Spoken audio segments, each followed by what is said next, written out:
This world out here is a jungle.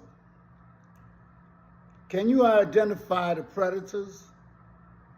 Can you identify the subtle signs of mind control? I couldn't. That's why I stayed in the church for about 2 decades that I know of, not counting my childhood.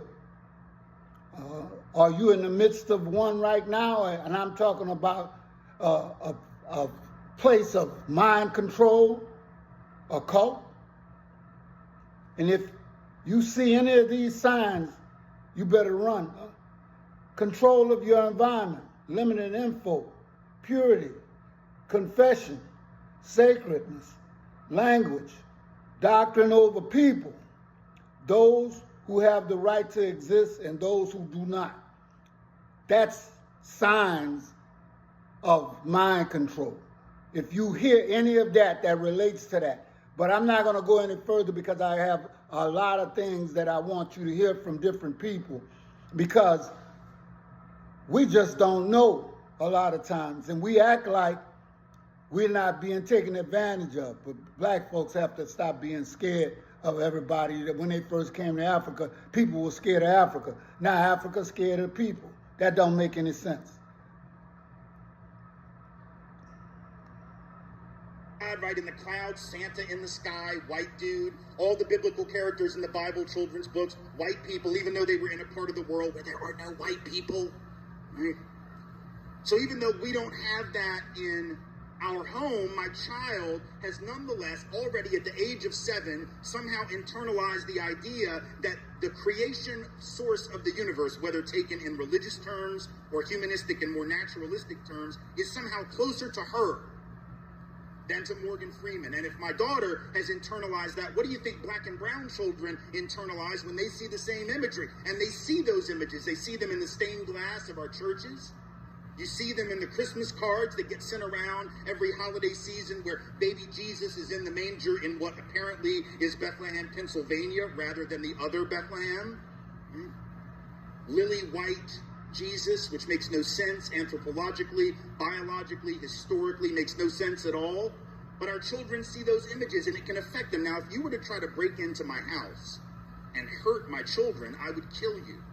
Without hesitation. I don't even have a gun, but I would find something and I would throw it at you and you would die. Like, it's just that simple. I would make sure that you died, right? If you were to try to hurt my kids. I'm not saying that because I'm a badass. I'm just saying, like, I'm just letting you know, like, don't mess with my children. But the problem, right? The problem is that there is something coming into that house.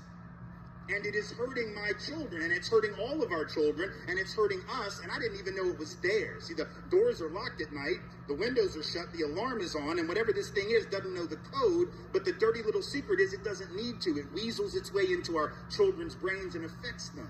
Mind control. That's how I know that we've all ingested this poison, and we better own that if we're going to have an honest dialogue. It's not about feeling guilty about it.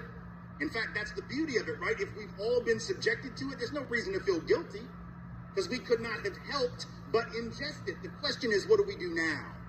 How do we take responsibility, which is not the same as guilt? Responsibility is what you take because of the kind of person you are. Guilt is what you feel for the stuff you've actually done. Those are two different things. We take responsibility for things even when we're not to blame for them. So that's the first piece. The second piece, the systemic piece, right? Our inability or our lack of willingness to admit that there's also a systemic element to racism, that it's not just about personal prejudice. If it were, it'd be so much easier, right? Because we could just educate people out of their biases, right? And we could somehow undo their personal stuff and everything would be fine. But there's a bigger problem, and it's systemic. It's the way that policies and practices and everyday procedures reinforce inequality between different racial groups, even if there's no overt bigotry in the room. What do I mean by... Yes. And so he is telling us about the way the system works against us.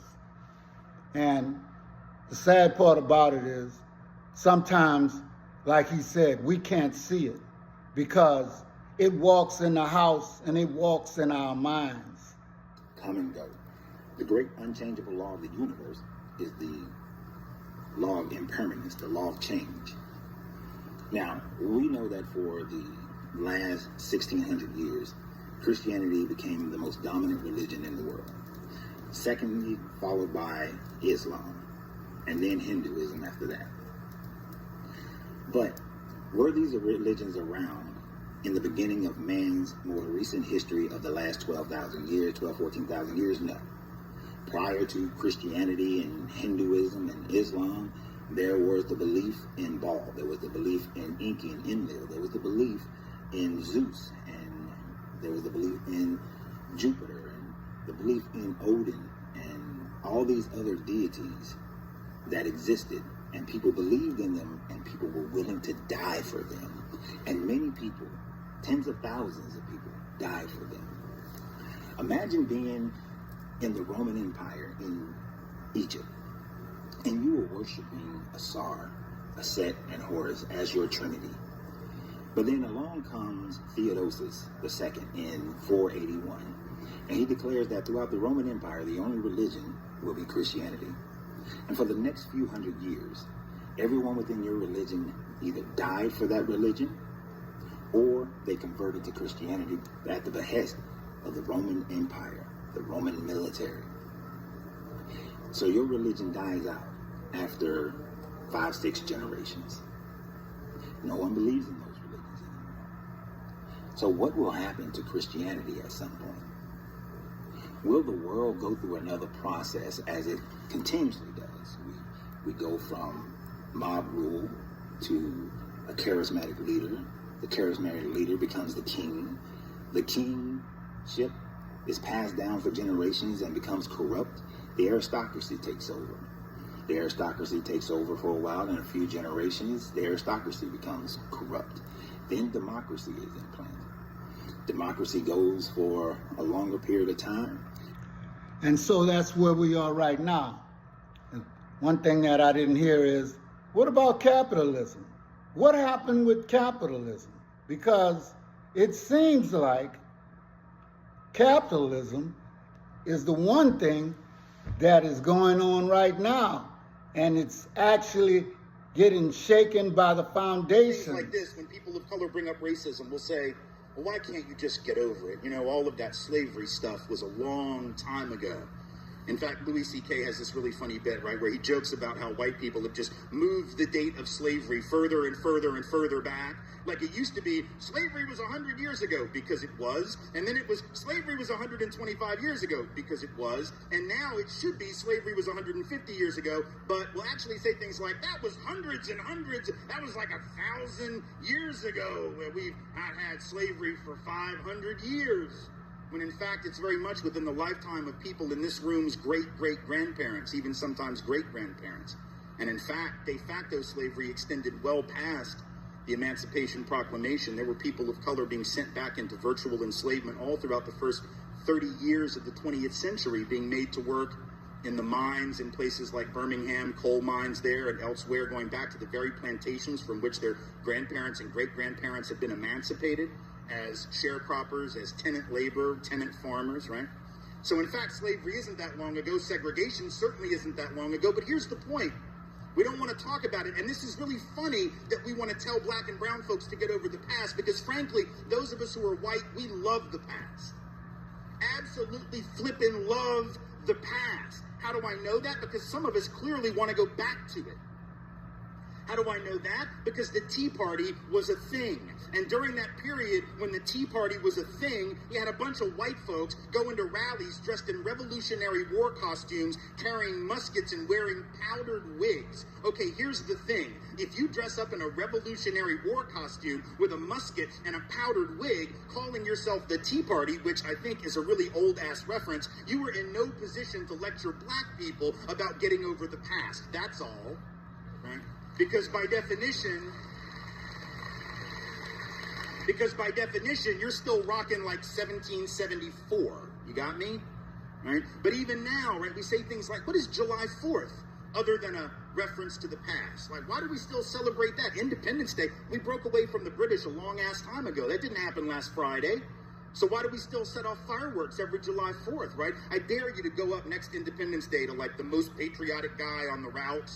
you know, with the red, white, and blue wardrobe, because that's an awesome. I'm gonna let him wardrobe. talk past 10 minutes. Like a big If they cut it off, USA button so on be his it. hat, like flying a flag, blaring Lee Greenwood from the back of a pickup truck. I dare you to go up to that guy, tap him on the shoulder, and say, "Yeah, this is all really nice. This is great, but when are you gonna get over it? Hope you have running shoes on, because he's gonna chase you. Although he'll probably have had enough, you know, slices of mom's apple pie that he won't be able to catch you. But my point being, we love the past as long as it makes us feel good about ourselves, right?